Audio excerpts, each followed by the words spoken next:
Queridos, eu gostaria que você abrisse comigo a sua Bíblia, em Mateus capítulo 21, nós vamos ler a partir do versículo 12, até o versículo 17, Jesus purifica o templo.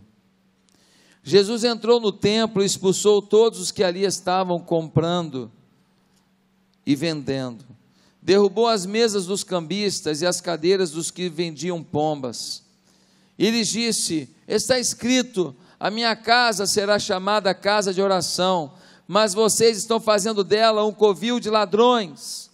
Os cegos e os mancos aproximaram-se dele no templo, e ele os curou.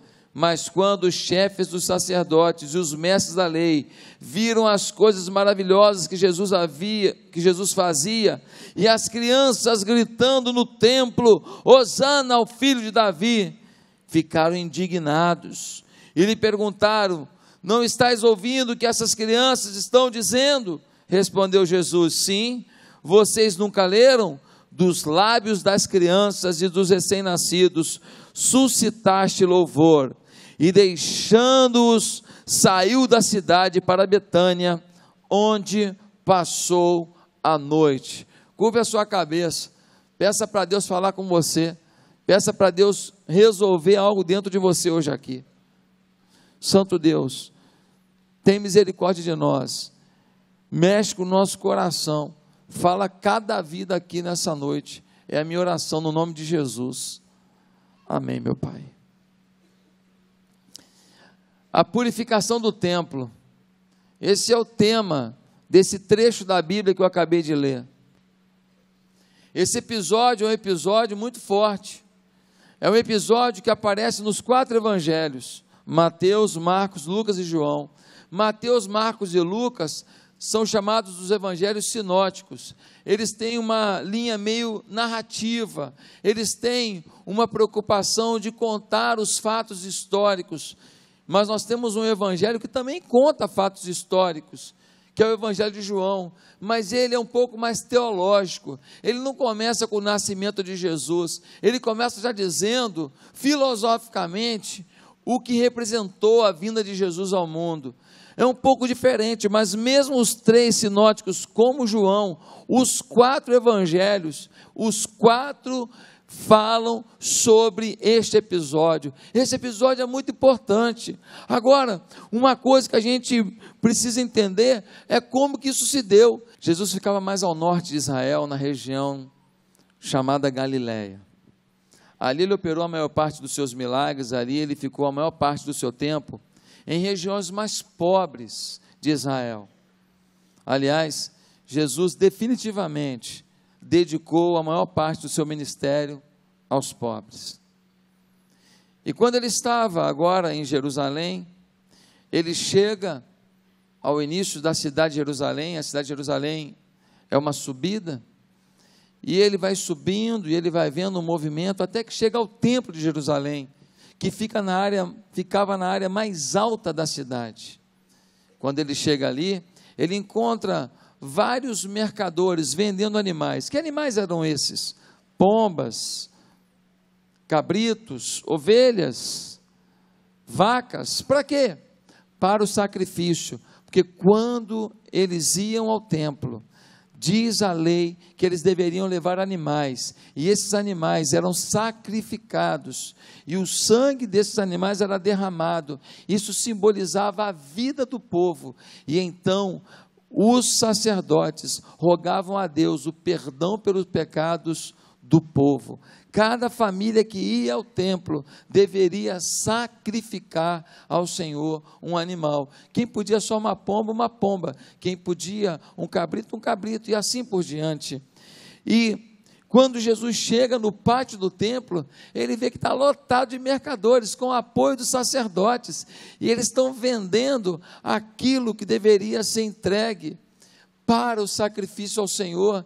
E agora, eles têm também os cambistas, porque as pessoas vêm e não têm o dinheiro dali da região, então eles têm que fazer um câmbio, eles têm que fazer dinheiro, e ele pega Jesus, ele é tomado de uma ira, é um momento incrível na vida de Jesus, completamente distante de todo o amor e ternura que ele sempre revelou, e ele agora no ato de ira, e de temor a Deus, e de conservação da casa de Deus, ele vai e ele começa a chicotear aquelas gaiolas e quebrar aquilo e soltar os animais, mas ele está tão popular, as pessoas gostam tanto dele, que os homens que são donos das mercadorias ficam um pouco receosos de impedi-lo, e com isso ele vai avançando, e vai quebrando, e aqueles homens ficam sem saber o que fazer, porque o povo está com Jesus, e então ele vai e faz uma limpa no templo, até que as autoridades religiosas chegam, e quando as autoridades religiosas chegam, e dizem: com que autoridade você faz isso? Ele fala: essa aqui é a casa do meu pai. Eles falam: prove isso. Ele diz: olha, se vocês destruírem essa casa em 3 dias, eu a edificarei novamente. Eles pensam que ele está falando do templo, mas ele está falando do seu próprio corpo, ele está falando da sua ressurreição, e depois que Jesus ressuscitou, e ele vai aos céus, definitivamente o conceito de templo muda. O conceito de templo naquela época era o templo de Jerusalém. Era o lugar de sacrificar, era o lugar de adorar, era o lugar de ouvir a ministração, a orientação. Mas agora, quando Jesus sobe aos céus, o seu Espírito vem, e agora o templo onde está? No nosso coração, na nossa vida. O Espírito Santo habita em nós, mas opa, calma aí. Se o templo habita aqui, habita aqui, habita aqui, habita aqui, habita aqui, quando nós nos reunimos, nós somos o templo do Espírito Santo, nós somos o templo de Deus. E aí surge uma pergunta, e a pergunta é muito simples: quando Jesus chega ao templo, o que acontece? Ele chegou ao templo, e quando Jesus chega ao templo, denúncias acontecem e afirmações acontecem. E o que Jesus denuncia aqui? Quando Jesus chega no templo, ele revela as motivações erradas para alguns estarem no culto. No versículo 12, nós lemos assim: Jesus entrou no templo e expulsou todos que ali estavam comprando e vendendo, derrubou as mesas dos cambistas e as cadeiras dos que vendiam pombas. Algumas pessoas estavam ali por motivações equivocadas. Jesus denuncia os que fazem o ajuntamento do povo de Deus apenas por bons negócios. Jesus mostra que alguns não queriam cultuar, eles queriam fazer negócios. Alguns não vêm a essa igreja porque querem conhecer Deus, querem conhecer pessoas. Não querem conhecer o poder de Deus, querem conhecer o poder da influência. Ele denuncia as pessoas que vêm à igreja não para prestar culto, mas para prosperar, ainda que seja fora do culto. Ele fala que algumas pessoas estavam lá apenas para fazer networking. Quantas vezes alguns vêm à igreja e eles não estão nem preocupados com a música que canta, com a mensagem que se prega. Ele está aqui, ele nem olha para mim, ele nem olha para o altar, ele está assim procurando o irmão tal, porque o irmão tal pode ajudar. Alguma coisa pode acontecer, um negócio pode sair, uma venda pode surgir. Ei! Quando Jesus chega no templo, ele revela as motivações erradas, e a pergunta é: por que você está aqui?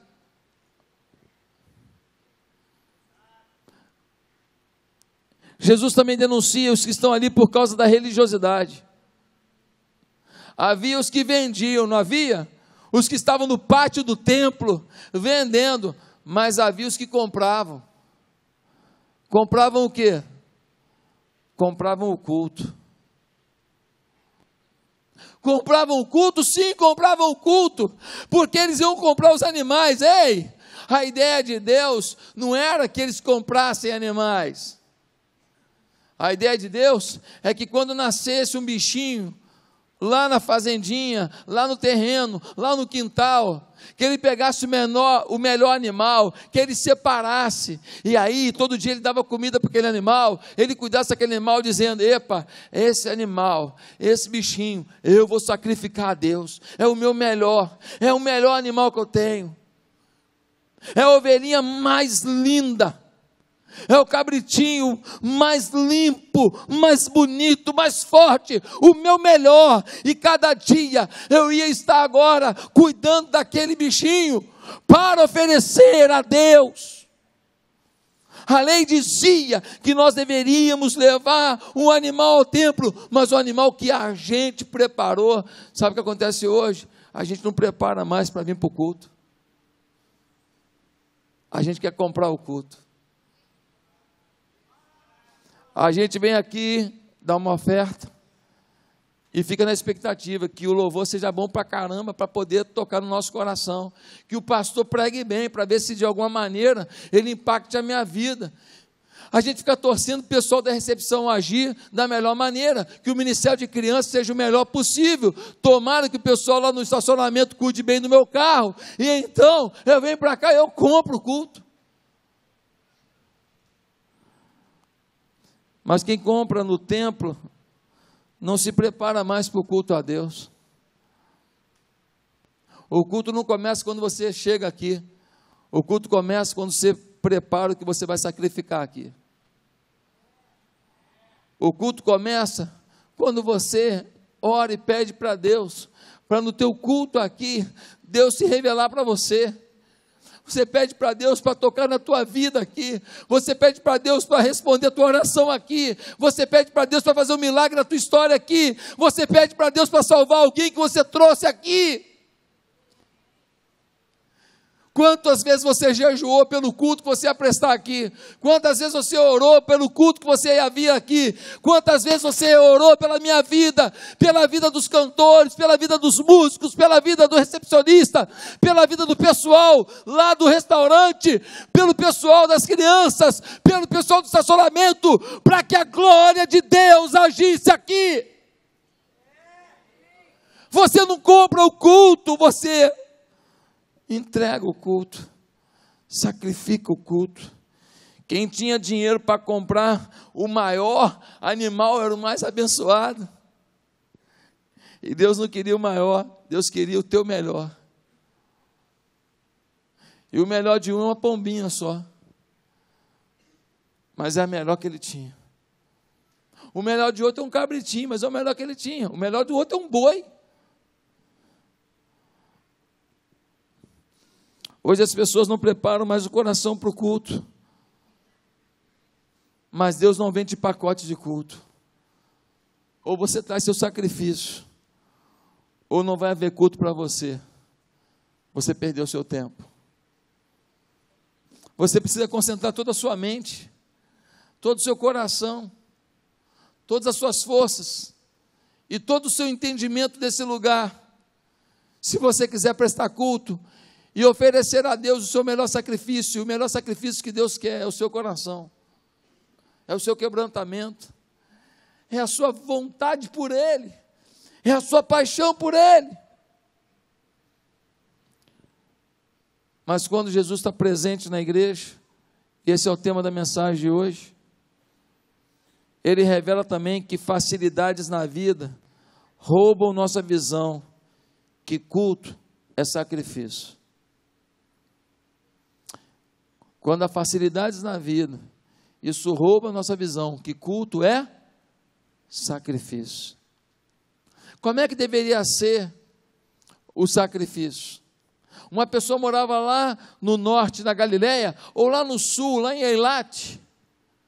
Ele tinha que vir lá em Jericó, ele tinha que vir até Jerusalém. Então ele tinha um cabritinho, tinha que trazer. Às vezes ele subia uma montanha, descia um desfiladeiro, tinha que pegar um animal no colo, senão o animal pode cair e morrer, e é um sacrifício a Deus, eu não vou arriscar. Dava trabalho. Quando ele chegava na subida de Jerusalém, é um caminho longo, e ele não pode botar o animal dele correndo risco de vida. Muitas vezes ele vai ter que pegar no colo, parar, dar comida, dar água, dar trabalho. Era mais fácil chegar em Jerusalém e comprar nas lojas que ficavam na parte de baixo da cidade. E lá o preço era até um pouco mais barato. Mas aí os sacerdotes, mancomunados com os lojistas, fizeram algo mais especial. Eles subiram as escadarias do templo e botaram lojas lá em cima. E agora quem tem dinheiro não precisa mais cuidar de animal, nem comprar lá embaixo para levar pela escadaria até lá em cima. Já compra lá, ó, já compra lá, nem toca no bicho para não pegar pulga no dedo. Já fala assim, ó, eu quero aquele ali, entrega para o sacerdote. E nessa hora, as facilidades roubaram dessas pessoas a visão de que o culto é sacrifício. Como era a vida das pessoas? Como era a vida deles? A vida deles era marcada pela ida ao templo. Como que é a sua vida? A sua vida é marcada pela ida ao templo de Deus, pela ida à presença de Deus. Mas a questão é que quando eles iam ao templo, deveriam sacrificar. O que você sacrifica pelo nome do Senhor hoje? Se você não sacrifica nada por amor a Deus, deixa eu te falar uma coisa, você não ama. Não pode dizer que ama quem não sacrifica. Qual é a mãe que não sacrifica? Um peito, uma noite, uma jornada no hospital, suas lágrimas. Uma das cenas mais emocionantes que eu já vi é a foto de uma mulher na Etiópia com o peito murcho, porque ela já está se esvaindo, quase morta, mas ela pega o bico do seu peito e bota na boca do seu menininho, magricelo, magérrimo, à beira da morte, e ela bota o bico do peito na boca do menino e diz, olha, eu estou morrendo, se tiver alguma coisa aí, é para você. Eu não tenho mais nada para mim, mas se eu tiver, eu te dou. Ei, queridos, quem podia pagar tinha facilidade, e você?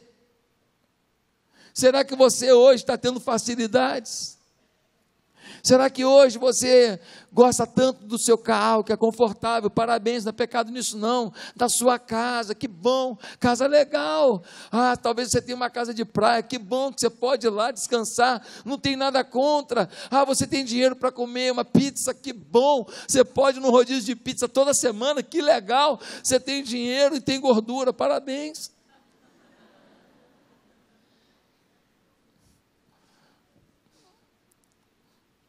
Mas será que a sua vida é tão fácil? Porque a prosperidade te alcançou, tem tirado de você a certeza de que culto é sacrifício, é entrega. Que você não está nesse mundo apenas para usufruir do que o mundo tem de bom, você está aqui para fazer o que Deus tem de bom na vida dos outros. Você não está aqui para se deleitar com o que o mundo oferece, você está aqui para fazer com que as pessoas se deleitem com o que o mundo não oferece. Será que você consegue entender que você veio para dizer, Deus, eu preciso do Senhor, eu preciso do teu milagre na minha vida, mas Deus, saiba que tudo que tem é teu, a minha vida é tua, conta comigo, meu Deus, me usa do teu jeito, Senhor.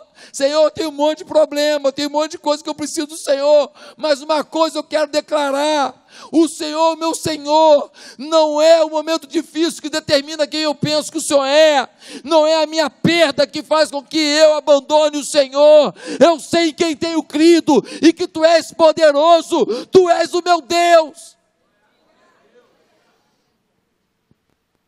Quando Jesus está no templo, Ele ele revela também que a frieza, revela a frieza que o culto se torna quando só acontece por questões teológicas e doutrinárias. Vou repetir. Quando Jesus está no templo, ele revela a frieza que o culto se torna quando só acontece por questões teológicas e doutrinárias. Dá uma olhada no verso 14, diz assim: os cegos e os mancos aproximam-se dele no templo, ele os curou. Mas quando os chefes dos sacerdotes e os mestres da lei viram as coisas maravilhosas que Jesus fazia, e as crianças gritando no templo, hosana ao filho de Davi, ficaram felizes? Não ficaram? O quê? Indignados. Eles viram os milagres de Jesus, sim ou não? Viram. Eles viram as coisas maravilhosas de Jesus, sim ou não? Viram? Ficaram felizes? Não, indignados. Porque Jesus está ficando mais famoso que a gente. Porque a nossa doutrina não permite que um homem possa ser chamado de hosana, o que vem nas alturas. Que história é essa? Ele não pode ser. A minha teologia não suporta esse Jesus. Ele não está dentro do meu espectro de doutrinas. Ele não está dentro da minha configuração sistêmica de teologia. Tem um monte de gente que vem na igreja e é pseudo maduro. Tem muito tempo de igreja e começa a vir para analisar o sermão, começa a vir para criticar. Num sermão de 40 minutos, ele pega uma frase para poder comentar na janta. O pastor não devia ter dito aquilo. Ele fica esperando uma coisa projetada com um erro de português para dizer: não há qualidade nos trabalhos que a igreja faz. Ele se tornou um crítico, ele se tornou frio. Quando Jesus está no templo, ele revela a frieza que o culto se torna quando só acontece por questões teológicas e doutrinárias. Pessoas que não vêm com o coração sedento por Deus, mas você se tornou muitas vezes um crítico, um apaixonado pela crítica. E nada que aconteça aqui do poder de Deus, ainda que você veja, não toca no seu coração. Como é que está teu coração, irmão? Quanto tempo você está frequentando a igreja? Quanto tempo você tem de batizado? A minha pergunta é: você tem recebido de Deus? Há pessoas que depois de um tempo se sentem tão preparados na fé, que quando eles veem a pessoa dando um testemunho, eles julgam. Não pode. Esse pessoal é muito tradicional. Esse pessoal é muito pentecostal. Esse pessoal é muito isso, é muito aquilo. E a gente começa a botar estereótipo nos outros. A gente começa a julgar a experiência que é verdadeira e a que é falha. Quem somos nós para entender a experiência do outro? Quem somos nós para julgar a vida do outro? Quando a gente tem Jesus no culto, ele começa a mostrar a nossa frieza. Aquilo que nos impede. Muitos são analistas de culto, técnicos de culto, não são adoradores. Mas esse negócio de célula, eu acho que... negócio de discipulado, eu acho que... porque eu não sei o que é lá de Tadel. Eu estou cansado de ouvir as mesmas coisas. Enquanto alguns criticam, 950 lugares dessa cidade recebem células dessa igreja. Pessoas são abençoadas, milhares se convertem. 1.080 pessoas foram batizadas ano passado. 1.080, todos em célula, quem tem vida conjugal, casado no papel e todos com curso de batismo. sem facilidade, sem abrir a guarda, com critério, mas Deus agindo. Às vezes a sua pseudo-maturidade espiritual é que rouba o frescor da novidade de Deus na sua vida. Mas Jesus não denuncia apenas o mal. Se eu parasse esse sermão por aqui, o sermão ficava negativo demais. Quando Jesus chega, só pancada. Quando Jesus chega, só denúncia. Não! O texto é maravilhoso porque mostra a palavra do mal e a palavra do bem, a palavra da denúncia e a palavra da afirmação de Deus na nossa vida. Se de um lado denuncia o que não foi bom, do outro lado ele diz por que vale a pena estar aqui. Jesus aqui também apresenta o que muitos viviam de bom ali, por estarem no templo. O que Ele quer conosco aqui no templo, porque vale a pena estar aqui no templo, que expectativas podemos ter no templo? É isso que eu respondo agora. Eu não sei se o Cleiton está aí, pode vir.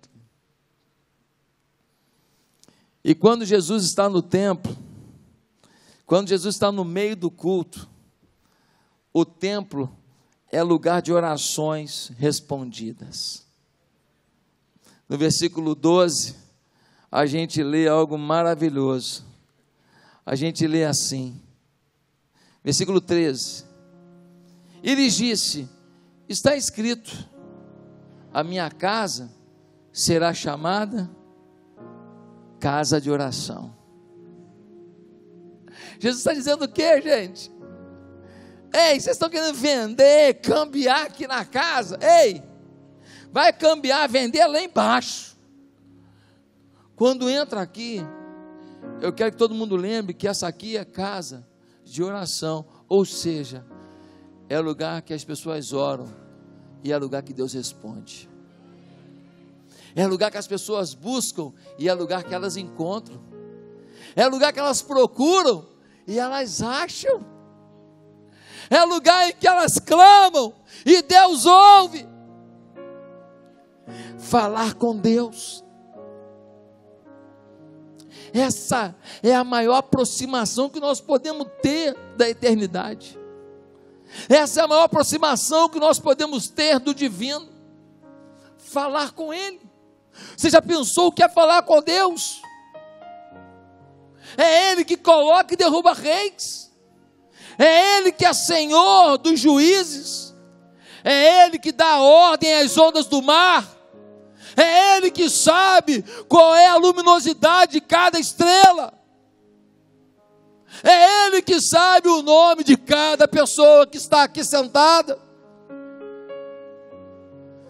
É Ele que tem o início e o fim da nossa história. E você pode falar com Ele. Você pode conversar com Ele. É Ele que quando chega, os anjos tremem e os demônios também.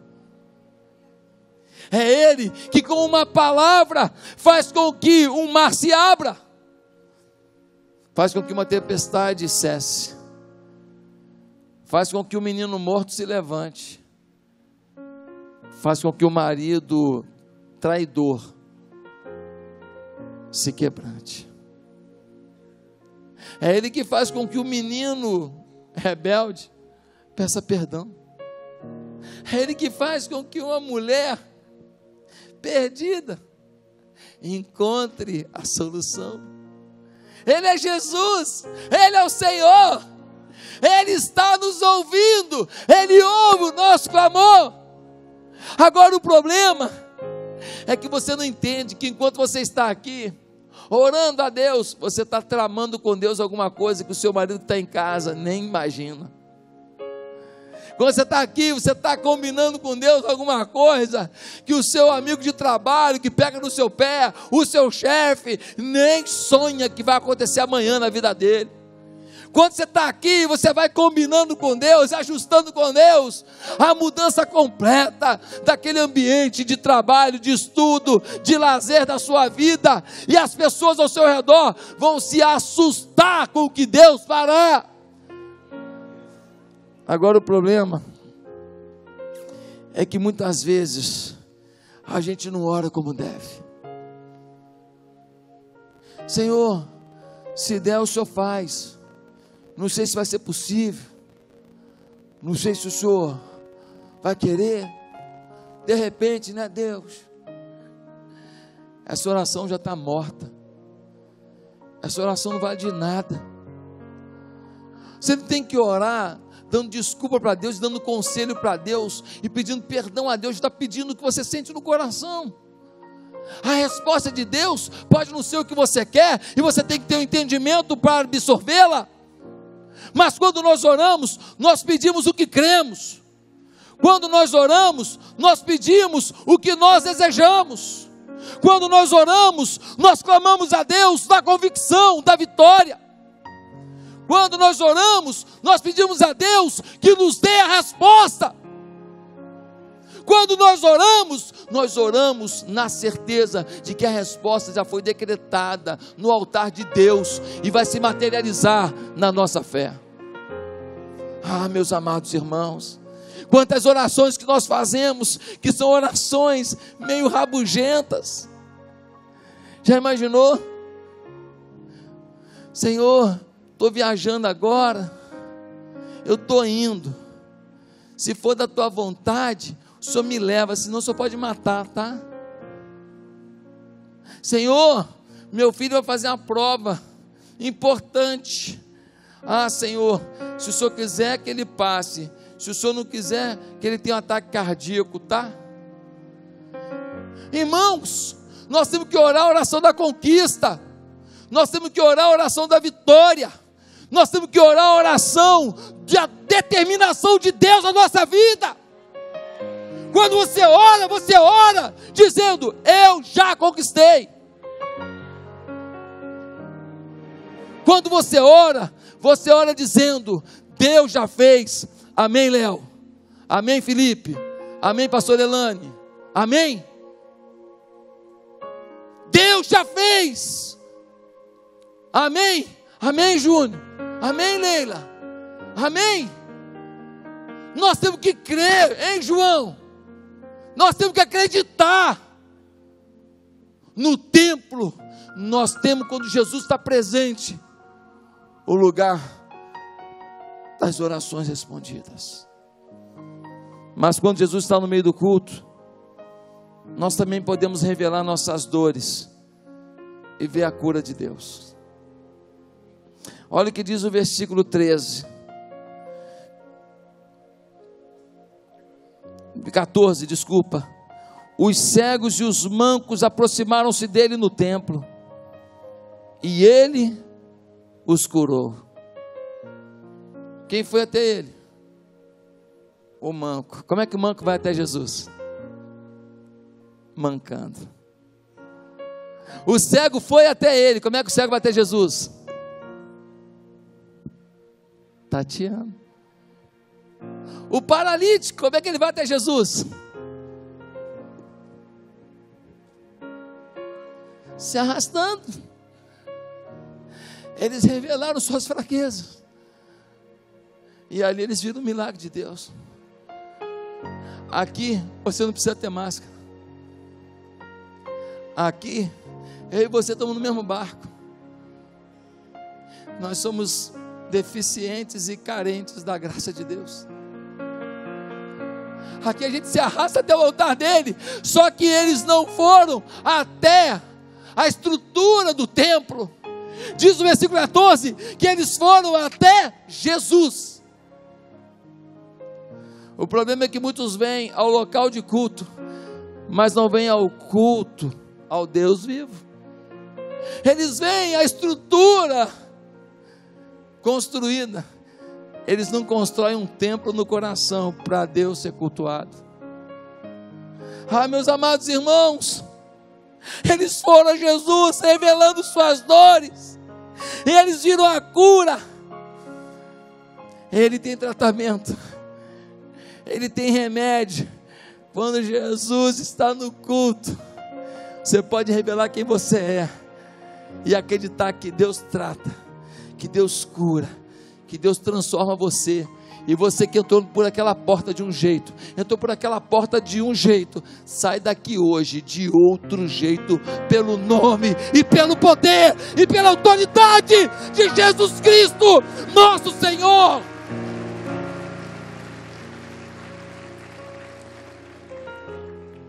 Mas quero terminar dizendo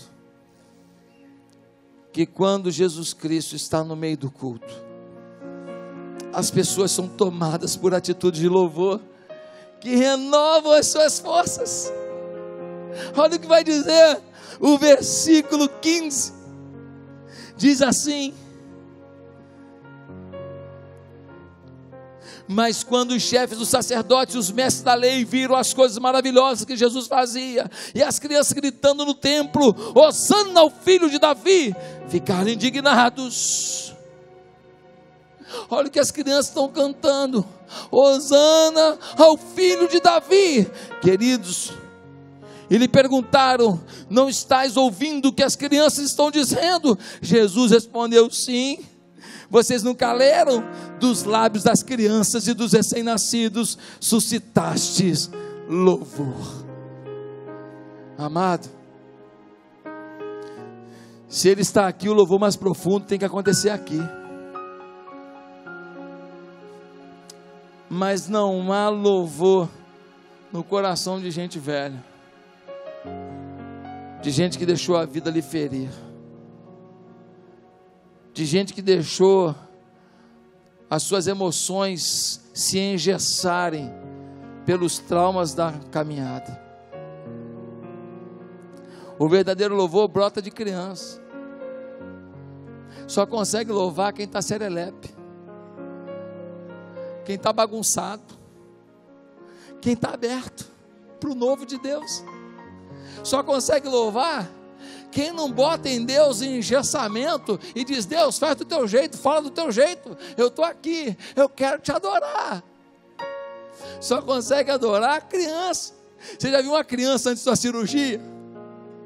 A criança vai fazer uma cirurgia de 7 horas no coração, chance de morrer 98%, chance de vida 2%. Você chega na mesa da criança, ela está com o quê? Com Hulk.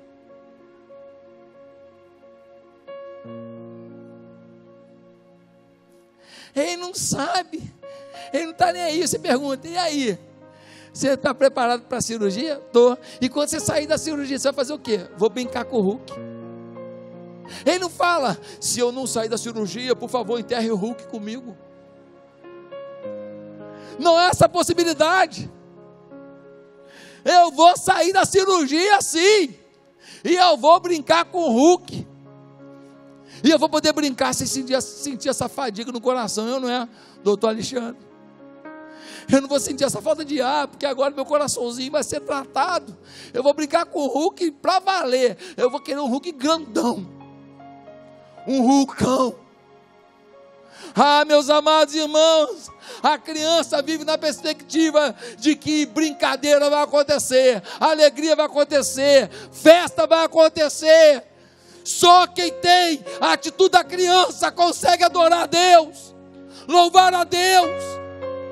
Nós que temos idade, às vezes ficamos embrutecidos pelas situações, ficamos completamente empedrados pelas traições, ficamos vulcanizados pelas palavras de dor que ouvimos, e a gente se torna insensível. Mas só a criança produz o verdadeiro louvor. Mas tem um detalhe interessante aqui. O texto diz que o verdadeiro louvor vem da boca da criança. Mas no Salmo 8, versículo 2, diz que da boca da criança vem a verdadeira força. Parece que duas coisas diferentes aconteceram, mas não. É que a Bíblia diz que a alegria do Senhor é a nossa força. Quando eu adoro, eu me fortaleço. Quando eu adoro, eu fico mais motivado. Quando eu adoro, eu trabalho melhor. Quando eu adoro, eu estudo melhor. Quando eu adoro, eu cuido melhor do meu corpo. Quando eu adoro, eu cuido melhor da minha família. Quando eu adoro, eu estou preparado até para a decepção que a vida faz. Meus amados irmãos, quando você acorda de manhã, você fala: eita, segunda-feira, cão, vou ter que encontrar com aquele patrão maldito. Quando você faz isso, você declarou a sua derrota. Mas quando você acorda de manhã e fala: oh Deus bendito, obrigado por mais um dia.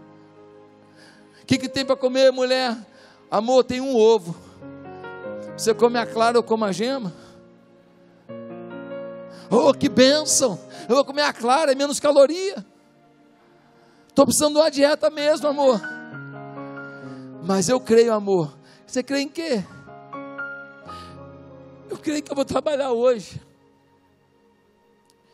e Deus vai me abençoar, porque Deus é bom. Deus é bom em todo o tempo. E no final do dia eu vou comprar uma dúzia de ovos. Amanhã você vai comer 6 e eu 6, com clara e com gema, porque Deus é fiel. É esse homem que sai de casa em adoração a Deus e vai trazer sua dúzia de ovos, e quem sabe compra até uma bisnaga. Pão com ovo é bom demais. Joga um salzinho, gema mole, aleluia.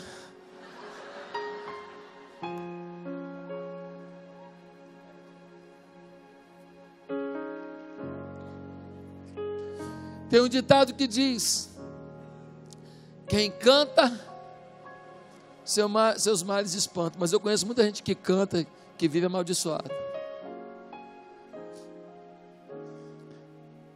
A frase deveria ser: quem louva, seus males espanta.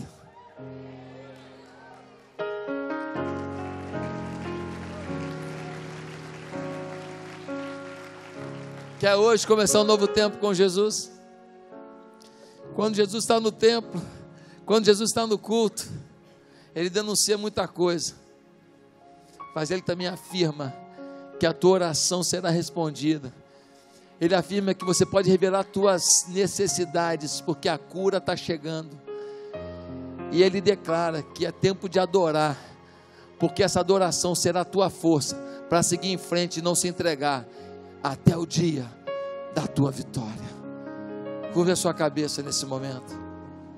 Eu quero perguntar: quantas pessoas aqui nessa noite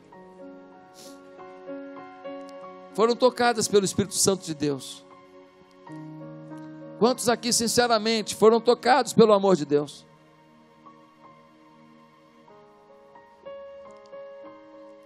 E nessa noite você entende que Jesus está no culto. E se Jesus está no culto, Ele quer responder alguma coisa na sua vida. Ele quer tratar alguma coisa na sua vida. Ele quer curar alguma coisa na sua vida. Mas isso só começa se você começa pelo início de tudo. O início de tudo é você se render a Jesus. Curva a sua cabeça e começa uma nova vida com Jesus agora, fazendo uma oração. Ninguém precisa ouvir. Você vai falar e Deus vai ouvir. Aonde você está, se você quer começar um novo tempo com Jesus hoje, porque Ele está nesse culto, repete comigo essa oração simples. Diga assim no seu coração: Santo Deus, eu te louvo por esse culto. Eu te louvo porque Jesus está aqui. E eu queria te pedir uma coisa: que o Senhor perdoasse os meus pecados. Queria te pedir que o Senhor colocasse louvor na minha boca e não murmuração. Queria te pedir ousadia e a fé para orar a oração da conquista. porque eu creio que hoje aqui é dia de conquista. Ah, Deus, o Senhor vai responder minha oração, tenho certeza. E não é só hoje não. Eu quero viver uma nova etapa de orações respondidas, porque o Teu Espírito está aqui. Visita-me agora com Teu amor, meu Deus. Visita-me agora com Teu poder, meu Deus. Enche-me com a Tua glória, meu Deus. E é no nome de Jesus Cristo que eu oro, porque eu quero a Tua salvação eterna, o Teu perdão e a Tua direção. No nome de Jesus, amém.